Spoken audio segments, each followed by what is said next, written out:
Hey guys, did y'all know that it's Autism Awareness Month? So for Autism Awareness Month, I and my sisters are going to be doing the autism test. I have all of our results besides one sister because she's busy with college. I guess she can get away with it this time. We have a running joke that we all kind of have the tism, which I mean everyone does. Statistically, everyone has a little bit. That's why it's called a spectrum. I'm going to be doing the test. I had my two younger sisters do it, one who is actually diagnosed and the other one who isn't. And then me, I was just diagnosed with dyslexia, which I think is still technically on the spectrum. If I'm not, please let me know in the comments. We're about to get right into this, so enjoy this. Get with the Can you not yell at me? I am dyslexic as fuck. If I misread something, please. I am a sympathetic person. I'm pretty sure that's now and when I was younger. I often use words and phrases from movies, television, and conversation. Oh, I fucking do. I do. I'm often surprised when others tell me I've been rude. I don't think so. I don't think I'm rude. Am I rude? I don't think I'm rude. Sometimes I talk too loudly or too softly and I'm not aware of it. Yeah, I think that's a now thing. I often talk really loud sometimes. Often don't know how to act in social situations. That's now and when I was younger. I can put myself in other people's shoes. I can do that. You want me to be truthful? Well, duh. Why would you not be truthful to me, Vicky? I have a hard time figuring out what some phrases mean, like you're the apple of my eye. I mean, I think I've always known. Only true when I was younger, probably, because I just didn't know. You know? I only like to talk to people who share my special interests. No, talk to anyone. I focus on details rather than the overall idea. No, I think I like the details, you know, don't sweat the small details. So I don't think so. I don't think I was ever like that. I always notice how foods taste in my mouth. This is important to me. Wait, oh, this is more important to me than how it tastes. No answer. Listen, just take the question how it is, okay? I don't think I ever really had like a food thing, you know? Sometimes I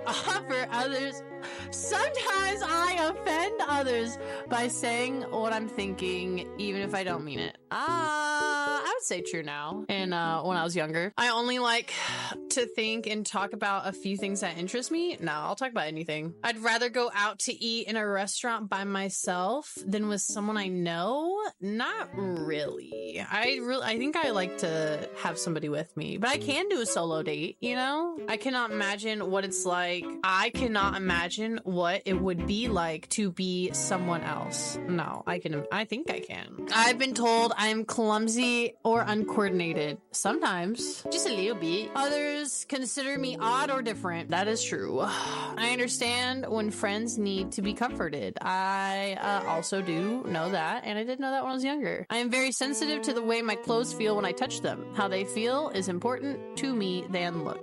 I think that was more of a younger, because I didn't like scratchy things, you know? I like to copy the way certain people speak and act. It helps me appear more normal. I think we've all done this. It can be very intimidating for me to talk to more than one person at the same time. I don't think so. I have to act normal to please others and make them like me. I think that's how I start, you know? Like, I'm like, let me act normal until they're comfortable with me, and then I go straight to some on them. Meeting new people is usually easy for me. I get highly confused when someone interrupts me when I'm talking about something I'm very interested in. I don't think so. It is difficult for me to understand how other people are feeling when they are talking. It's hard for me to gauge when I'm just yapping. I can't tell that I'm being yapatha. Like, I think I'm giving them, like, the appropriate amount of information. And then after the conversation, I get told that I was yapping. I was like, ooh, my bad. I like having a conversation with several people, for instance, around a dining room table at work or at school. Oh, yeah. I take things too literally, and so I often miss what people are trying to say. I would say that's true now. I think I can understand when people are embarrassed, but it's hard for me to pick up on, like, jealousy. Some ordinary textures that do not bother others feel very offensive when they touch my skin. No, I don't think so. I have never wanted to or needed...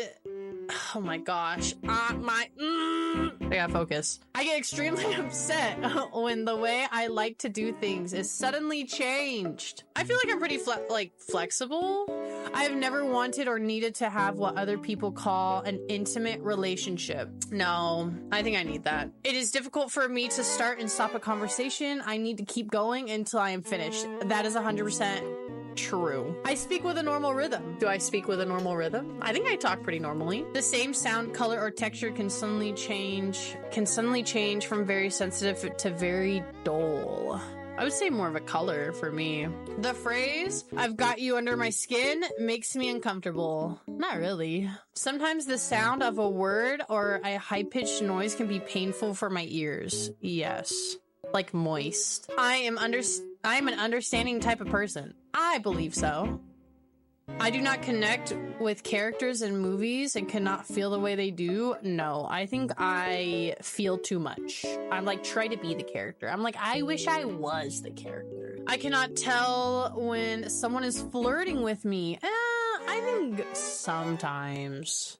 I can see in my mind in exact details things that I am interested in. I keep lists of things that interest me even when they have no practical use. For example, sports statistics, training schedules, calendar dates, historic facts, and dates. Yes, I used to do this all the time. When I feel overwhelmed by my senses, I have to isolate myself to shut them down. Yep, that's me. I like to talk things over with my friends. I'd say yeah. I cannot tell if someone is interested or bored in what I'm saying. That is definitely true. It can be very hard to read people's faces, hands, body movements when they are talking. No, I don't think so. The same thing like clothes or temperatures can feel very different to me at different times. Yes. I feel very comfortable with dating or being in social situations with others. It depends on that part right here. Now, being in a social situation with others, I feel like that's a little bit harder for me. I'll just say no. I try to be as helpful as I can be with others when they tell me their personal problems. It really depends on the person. I've been told that I have an unusual voice, for example, flat, monotone, childish, or high-pitched. No. Sometimes a thought or subject gets stuck in my head and I have to talk about it even if no one is interested. Yes. I do certain things with my hands over and over again, like flapping, twirling sticks or strings, waving them by my eyes. Yes, I do that now. I have never been interested in what most of the people I know consider interesting. It's not like very random stuff I'm interested in. Like, it's pretty mainstream. I'm considered a compassionate type of person. Yes. I get along with other people by following a set of specific rules that help me look more. It is very difficult for me to work and function in groups. No. When I'm talking to somebody, it is hard to change the subject. If the other person does so, I can get very upset and confused. No. Sometimes I have to cover my ears to block out painful noises like vacuum cleaners and people talking. Yes. We have like Zoom, we're in the Zoom call and there's people talking on the Zoom, so they're right in my ears. I have to take that off or I cannot read what I'm trying to read. I can chat and make small talk with people. Yeesh. Sometimes things that should feel painful are not. For an instance, when I hurt myself or burn my hand on a stove. No, that shit hurts. When talking to somebody, I have a hard time telling when it's my turn to talk or listen. Yes. I am considered a loner by those who know me best. I usually speak in a normal tone. I agree with that. I like things to be exactly the same. My dyslexic ass can't read. I like things to be exactly the same day after day. Even small changes in my routine upset me. Not really. How to make friends and socialize is a mystery to me. I think I'm pretty good. It calms me to spin around or rock in a chair when I'm feeling stressed. That is 100% Brooklyn. She does that. The phase, he wears his heart on a sleeve, does not make sense to me. No, it does. If I am in a place where there are many smells, textures to feel, noises, or bright lights, I feel anxious and frightened. No. I can tell when someone says one thing but means something different or means something else. Sometimes I like to be by myself as much as I can. I think that was when I was younger. I keep my thoughts stacked in my my thoughts stacked in my memories like they are filing cards, and I pick which ones I need by looking through the stack and finding the right ones. The same sound sometimes seems very loud or very soft, even though I know it has not changed. I don't think so. I enjoy spending time eating and talking with my family and friends. Yes. I cannot tolerate things I dislike, like smells, textures, sounds, or colors. Yes. I do not like to be hugged or held. No, I like hugs. I like hugs, and I like to be hugged. When I go somewhere, I have to follow a similar route, or I get very confused and upset. Yes. It is difficult to figure out what other people expect of me. I like to have close friends. Yes. People tell me that I give too much detail. Yes. I am often told that I ask embarrassing questions. No, I don't think so. I tend to point out other people's mistakes. I usually just try to let people figure it out themselves, so I don't really think so. All right, are y'all ready? Okay.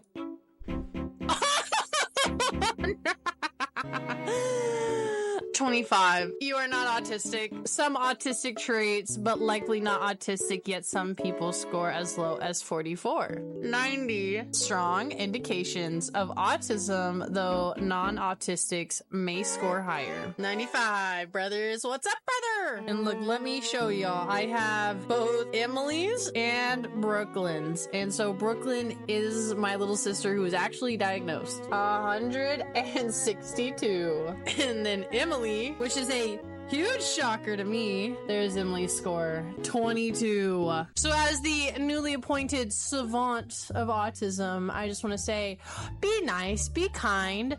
Everyone's different. Don't be rude because of disabilities or whatever. Well, it's all love. And I hope y'all had an amazing day, and I can't wait to see y'all in the next video. Bye, guys.